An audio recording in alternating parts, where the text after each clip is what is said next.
Latest updates के लिए ultra channels को सब्सक्राइब करें और बेल आइकन को प्रेस करें। मंजिल के इतने करीब लाकर अब कौन सा इम्तिहान ले रहे?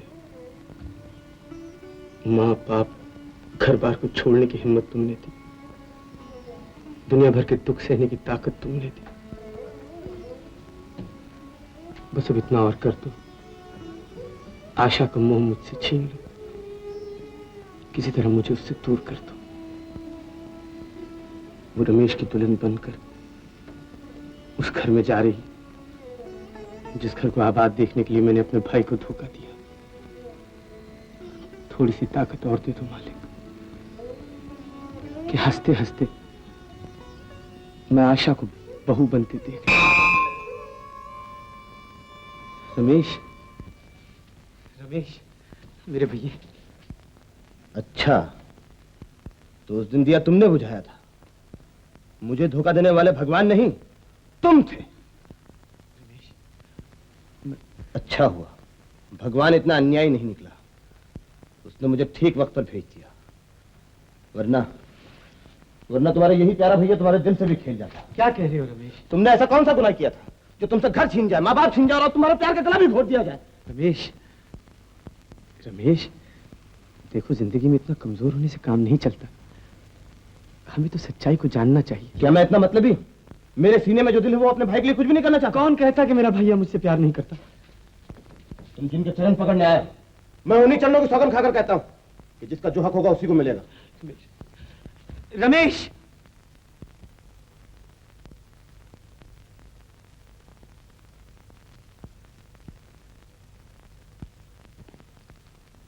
चाचा जी। रमेश, तुम इतनी रात गए यहाँ कैसे? मुझे आपसे एक बात कहनी है। हाँ हाँ कहो। मैं हाँ हाँ चाचा जी, मैं कहो, क्या बात है बेटा? मैं आशा के साथ शादी करना नहीं चाहता। ओहो, जरूर आपस में झगड़े हो, तभी तो कहूँ आशा इतनी उदास क्यों है? आओ रमेश, सुलह करा दूं। नहीं चाचा जी, ऐसी कोई बात नहीं। तो फिर क्या बात है? क्या मेरी बेटी पसंद नहीं? मैंने आपसे ऐसा भी तो नहीं कहा। ऐसा भी तो नहीं कहा, ये भी नहीं कहा, वो भी नहीं कहा, आखिर बात क्या है? बस मुझे इतना ही कहना था, मैं ये शादी नहीं करूंगा। रमेश, तुम्हारा दिमाग खराब हो गया है। शादी ब्याह कोई गुड़ियों का खेल नहीं कि आज खेला और कल तोड़ा। मैं मजबूर हूँ चाचा जी। चुप रहो। मम्मी के वक्त तुम्हारी मजबूरी कहाँ चली गई थी? पहले इनकार करते। जसवंत कहाँ है? मैं भी उससे जाकर बात करता हूँ। पिताजी से कहने की क्या जरूरत है? शादी मेरे साथ हो रही है और मैं इनकार करता हूँ। तुम शादी नहीं करोगे तो क्या मेरी लड़की घर बैठी रहेगी? ये तुम मुझ पर एहसान नहीं कर रहे थे, मैं तुम पर, तुम्हारे बाप पर, तुम्हारे खानदान पर एहसान कर रहा था। चाचा जी, हाँ हाँ, वो तो हन्नान सिंह ने अपनी दोस्ती का फर्ज अदा किया था। जब सारी बिरादरी ने जसवंत से कहा था कि कोई उसके घर लड़की नहीं देगा, उस वक्त मैंने उसका हाथ थाम लिया था। और आज उसी की औलाद मेरी नाक काटने पर तुली हुई है। तुम सब कमीने हो, निकल जाओ यहाँ से, जाओ।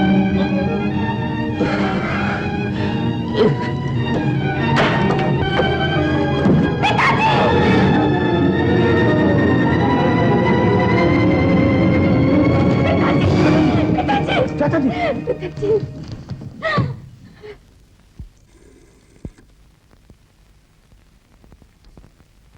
हेलो राजा, मैं बनर्जी नर्सिंग होम से बोल रहा हूँ।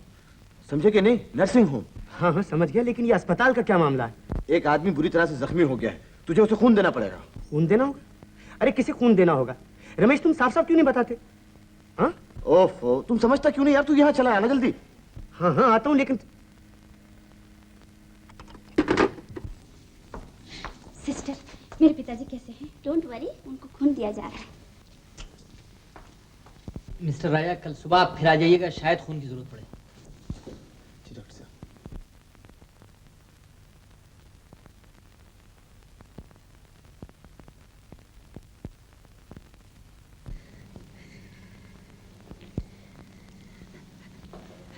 बेटी, मेरा हाथ भी ठीक हो गया बेटी। ठाकुर साहब, नफ्स तो देखने दीजिए। ओह आई एम सॉरी डॉक्टर, बेटी मुझे नई जिंदगी मिल गई। हाँ पिताजी। जरूर मुझे किसी ठाकुर ने खून दिया है। ठाकुर का खूनी ठाकुर से मिल जाए। क्या बात करते हैं ठाकुर साहब, हर इंसान में एक जैसा खून होता है, चाहे वो अफ्रीका की जंगलों में रहता हो या हिमालय की तराई में। डॉक्टर, हम सूरजवंशी हैं, हमारा खून हर आदमी से नहीं मिल सकता। All right, carry on, carry on. पिताजी, आप भी हजारों साल की बातें करते हैं। ये साइंस का जमाना है और ये साबित हो चुका है कि हर इंसान में एक जैसा खून होता है। अच्छा, तो तू भी लेक्चर देने लगी। अच्छा बेटी, ये बताओ, मुझे खून किसने दिया? तू जानती है उसे? जी हाँ। कौन है वो? क्या नाम है उसका? जी हाँ हाँ, बोलो। वो वही है पिताजी, जिन्हें मैं अच्छा, समझ गया। जिसके लिए तू कह रही थी वही ना बेटी? भगवान जो कुछ करता है अच्छा ही करता है। अच्छा हुआ रमेश ने इनकार कर दिया। अब मैं जसवंत से कहूंगा कि तुम्हारे लड़के से लाख गुना अच्छा लड़का मैं ढूंढ सकता हूं। घबराओ नहीं बेटी, मैं तुम्हारी शादी उसी के साथ करूंगा। लेकिन पिताजी, वो भी जसवंत अंकल के बेटे हैं। आशा, तुम्हारा मतलब राजा से है? उस नर्तकी की औलाद ने मुझे खून दिया। बुलाओ डॉक्टर को, बुलाओ डॉक्टर को। उन्होंने खून दिया तो क्या हुआ? आपकी जिंदगी तो उन्होंने बचाई है। मैं ये बकवास नहीं सुनना चाहता। आज आपको सब कुछ सुनना पड़ेगा। आप इन्हें कहा था ना, एक ठाकुर का खून ही दूसरे ठाकुर के खून से मिल सकता है। तुम्हारा मतलब साफ है पिताजी, उन्हीं के खून से तो आप अच्छे हुए हैं। यहाँ तक कि आपका हाथ भी ठीक हो गया है। जब आपका और उनका खून एक है तो फिर आप उन्हें बराबरी का क्यों नहीं मानते? बोलिए पिताजी, जवाब क्यों नहीं देते? मैं समझ गई, आप दुनिया से डरते हैं, समाज से डरते हैं। मैं किसी से नहीं डरता। तो फिर आप सच्चाई को सच्चाई क्यों नहीं मानते? क्यों नहीं दुनिया वालों को चिल्लाकर कहते कि सब इंसान बराबर हैं? तुमने ठीक कहा बेटी। आज तुमने और डॉक्टर ने मेरी आंखें खोल दी। मैं जिंदगी भर अंधेरे में भटकता रहा बेटी, लेकिन अब मैं नहीं भटकूंगा। अब मैं नहीं भटकूंगा। अब मैं नहीं भटकूंगा। कहो ठाकुर, कैसे हो? मुझे अभी भी खबर मिली कि तुम नर्सिंग होम में हो। सीधा भागता हुआ चला आया। अरे भाई, कैसे गिर गए? ये जाकर अपने सपूत से पूछो। रमेश से? हाँ, उसी से। कल आकर उसने इनकार कर दिया कि वो शादी नहीं करेगा। रमेश ने इनकार कर दिया? नहीं बड़े ठाकुर, ये कैसे हो सकता है? ये नामुमकिन है। मैंने तुम लोगों को अच्छी तरह पहचान लिया है। तुम लोग मेरी नाक काटना चाहते थे। जाओ जसवंत, मैंने और लड़का ढूंढ लिया है। ये क्या कहते हो ठाकुर? मंगनी के बाद रिश्ता नहीं टूटा करता। शादी रमेश के साथ होगी। मैं कुछ नहीं सुनना चाहता। ठाकुर साहब, आपसे मिस्टर राजा मिलने आए। जसवंत, ये है मेरी पसंद। ओह, तो तुम इससे शादी करना चाहते हो? तुम जानते हो ये कौन है? मैं अच्छी तरह जानता हूँ, लेकिन आशा की शादी इसी के साथ होगी। बड़े ठाकुर, तुम... प्लीज ठाकुर साहब, अब आप तशरीफ ले जाइए। इन्हें आराम की सख्त जरूरत है। अच्छा डॉक्टर। बड़े ठाकुर, तुम बीमार हो इसलिए मैं बहस करना नहीं चाहता, लेकिन तुम कान खोल कर सुन लो। आशा की शादी रमेश के साथ होगी, नहीं तो मुझसे बुरा कोई नहीं होगा। तो तुम भी सुन लो, आशा की शादी राजा से होगी और जल्द से जल्द होगी। ठाकुर साहब, आराम।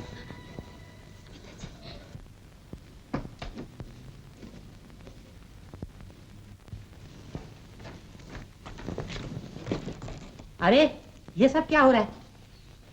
आज मैं अपनी जिंदगी की सबसे बड़ी बाजी हार गया। बड़े ठाकुर आशा की शादी मुझसे करना चाहते हैं। बड़े ठाकुर तुझसे शादी करना चाहती? वाह मारा पापड़ वाले को। मेरे शेर, तू इसे हार कहता है? ये तो जिंदगी की सबसे बड़ी जीत है। फौरन कर डाल शादी। समझने की कोशिश करो मामा। कमाल है, हाथ में आए हुए दुश्मन को छोड़ रहा है। अरे बड़े ठाकुर को नीचा दिखाने का यही तो वक्त है, और तू पीठ दिखा रहा है। क्या कह रहे हो मामा? सब कुछ जानते हो और ऐसी बातें करते हो? जब तक मैं यहाँ रहूंगा ये झगड़ा कभी खत्म नहीं होगा। मैं शहर छोड़कर चला जाता हूँ। ठीक है, जब तू यहाँ रहना नहीं चाहता तो फिर मैं यहाँ रहकर क्या करूंगा? तेरे सिवा इस दुनिया में मेरा कौन है? चल, मैं भी तेरे साथ चलता हूँ। सुखिया, गिधारी, न जाने ये सब कहाँ मर गए। गिधारी! आया सरकार। सब लोग कहाँ गए? जी मालकन कहाँ है? शादी में। शादी? किसकी शादी? राजा बाबू की, आशा बिटिया के साथ। राजा की शादी? राजा की शादी आशा के साथ? तो ठाकुर ने अपनी जिद पूरी कर ली। ठाकुर, तुम ये क्यों भूल गए कि मेरी रगों में भी खून है?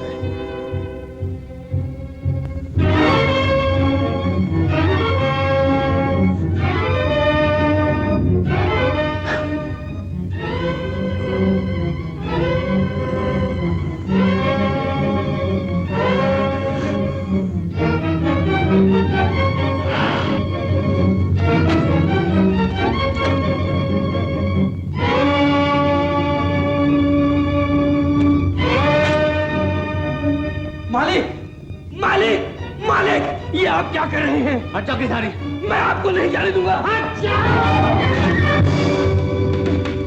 दुनिया से किनारा करने वालों के लिए बनारस सबसे बड़ा तीर्थ। चलो वहीं चलो। हाँ, मेरी एक पुरानी शागिर्द मुन्नी बाई वहीं रहती है। खाने पीने की कोई तकलीफ नहीं होगी। कहीं चलो मामा, यहाँ से भाग चलो। माँ से भागकर कहाँ जाएगा? बहन जी, आप यहाँ? मैं अपना बेटा लेने आई हूँ। आज मैं तेरी शादी कर रही हूँ और तू भाग रहा है।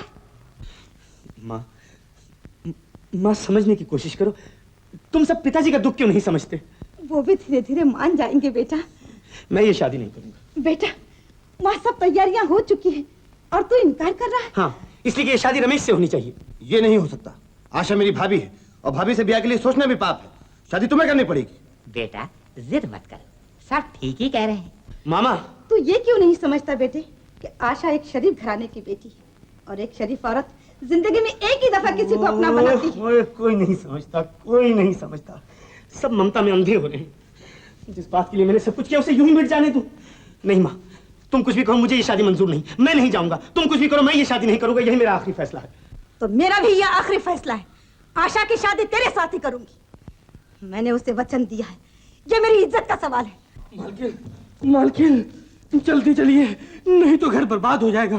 क्यों? क्या हुआ? गिरधारी भाई, मुंह से तो बोलो, हुआ क्या? बोलना।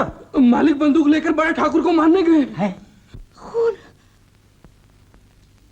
फांसी, नहीं, आजा। घबराओ नहीं माँ, अपने जीते जी तुम्हारा सिंदूर नहीं मिटने दूंगा। काफी अच्छा प्रबंध किया। बड़े ठाकुर की घर शादी है। सुंदर जी मालिक, देखो आशा भी क्या तैयार है या नहीं? बहुत अच्छा मालिक। काफी देर हो गई। शादी ब्याह में अक्सर ऐसा हो जाता है। कोई बात नहीं। हाँ, बड़े ठाकुर, अभी तक बारात नहीं आई। बारात नहीं आएगी ठाकुर। अगर बारात आई तो थमन कुंड को मैं खून से भर दूंगा। लो, दूल्हे से पहले दूल्हे के बाप आ गए। आओ आओ जसवंत। जबान संभाल कर बात करो ठाकुर। नर्तकी की औलाद मेरी औलाद नहीं हो सकती। लेकिन जसवंत, इसका क्या इलाज है? ठाकुराइन तो दोनों को अपना बेटा कहती है। अनाम सिंह, तुम्हारा खून सफेद हो गया है। तुम कोठे वालों से रिश्ता जोड़ सकते हो, मैं नहीं। अब भी आंखें खोलो जसवंत, तुम्हारे चिराग से मेरे दिल में रोशनी हो गई और तुम अभी तक अंधेरे में पड़े हो। खून, खानदान सब बकवास है जसवंत। दुनिया में पैदा होते वक्त न कोई अच्छा होता है न कोई बुरा। जैसी परवरिश होगी वैसा ही आदमी होगा और तुम्हारे तो दोनों हीरा है। ठाकुर, मैं तुम्हारा उपदेश सुनने नहीं आया। मैं तुमसे ये कहने आया हूँ कि आशा की शादी रमेश के साथ होगी। जसवंत, जबान पर कायम रहो। ये हम में तय था कि दोनों में से लड़का मैं पसंद करूंगा और मेरी पसंद राजा है। पसंद करने का समय बीत चुका। तुम मुझे और ज्यादा धोखा नहीं दे सकते। जसवंत, हद से आगे न बढ़ो। हाँ, सच्ची बात कड़वी लगती है। मैं तो सिर्फ ये जानता हूँ कि कुछ नहीं जानते। ये शादी होगी और जरूर होगी। बिल्कुल ठीक है। ये शादी राजा ही के साथ होनी चाहिए। तुम चुप रहो। क्यों चुप रहे? तुम सच्चाई को डांट से दबाना चाहते हो? हमें भी बोलने का हक है। ओह, हाँ, मैं समझ गया। तो तुम सब कान खोल कर सुन लो। मंगनी रमेश से हुई है और शादी भी उसी के साथ होगी। नहीं तो मैं यहाँ खून की नदियां बहाऊंगा। और तुम खून बहाकर जिंदा वापस चले जाओगे? हट जाओ धर्म सिंह। ठाकुर, लड़की मेरी है, जिससे चाहूं शादी कर सकता हूँ। अगर हिम्मत है तो उठाओ बंदूक और चलाओ गोली। हाँ ठाकुर, ऐसा ही होगा। पिताजी, क्या करिए पिताजी? खबरदार जो मुझे पिताजी का, हट जा। अरे कहता हूँ हट जा, हट जा दलील कमीने। मैं कहता हूँ कुत्ते हट जा। मैं आपको नहीं करने हट जाओ, हट जाओ।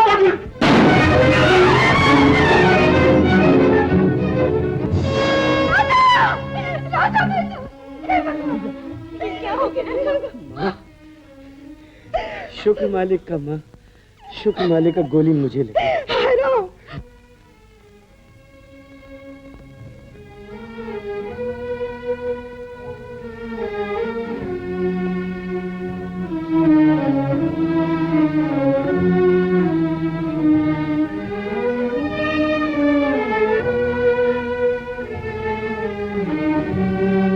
हम जैसे नीच एक गोली से नहीं मरते,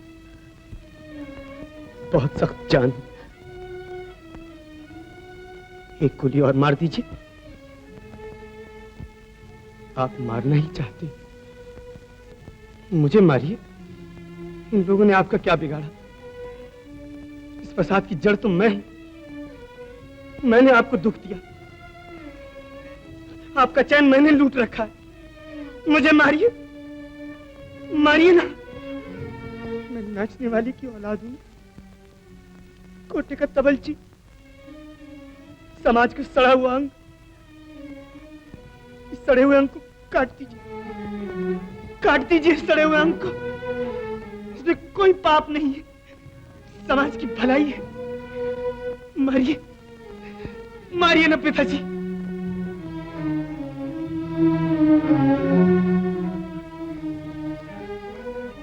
देखिए, इससे बड़ा आपका क्या अपमान हो सकता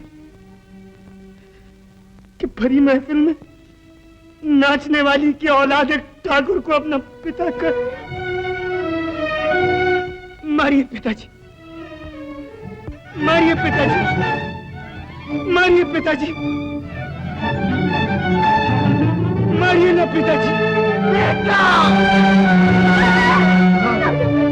राजा, मेरा बेटा, राजा, राजा, राजा, मैंने तुझे बहुत दुख दिया, तुझ पर मैंने बहुत जुल्म किया। मुझे माफ कर दे मेरे बेटे, मुझे माफ कर दे। आज तूने मेरी आंखें खोल दी। आज मुझे पता चला खून कुछ नहीं, जो कुछ है परवरिश। बेटा, आज से तुम दोनों मेरे बेटे हो। तुम दोनों को मुझसे कोई जुदा नहीं कर सकता, कोई जुदा नहीं कर सकता। वाह ठाकुर, जवाब नहीं है तुम्हारा। आखिर मेरा लड़का हजम कर ही गया था। खैर, मुझे कोई गम नहीं। दोनों दीपक तुम्हारे ही घर में जल रहे हैं। अच्छा, अलविदा। बाके भैया, भैया, बाके भैया, बाके भैया, कहाँ जा रहे हो बाके भैया? वहीं जहाँ तुम्हारे समाज ने मेरे लिए जगह बना दी है। तुम्हारे इस मंदिर में मुझ जैसे विरासी का क्या काम? नहीं नहीं बाके भैया, तुम मिरासी नहीं हो, तुम मेरे भाई हो। आज मेरी आंखें खुल चुकी हैं बाके भैया। ठाकुर, बाके भैया, ठाकुर, बड़े ठाकुर से तो पूछ लो, कहीं तुम्हें भी मेरे साथ ही ना चलना पड़े। बाकी मुझे और शर्मिंदा न करो बाकी। ऐसा तो फिर मेरी बहू कहाँ है? हाँ बड़े ठाकुर, जाओ जाओ, बहू रानी को तो लेकर आओ।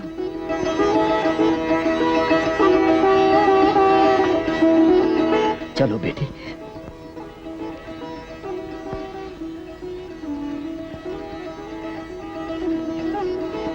उठो बेटा, उठो राजा, उठो।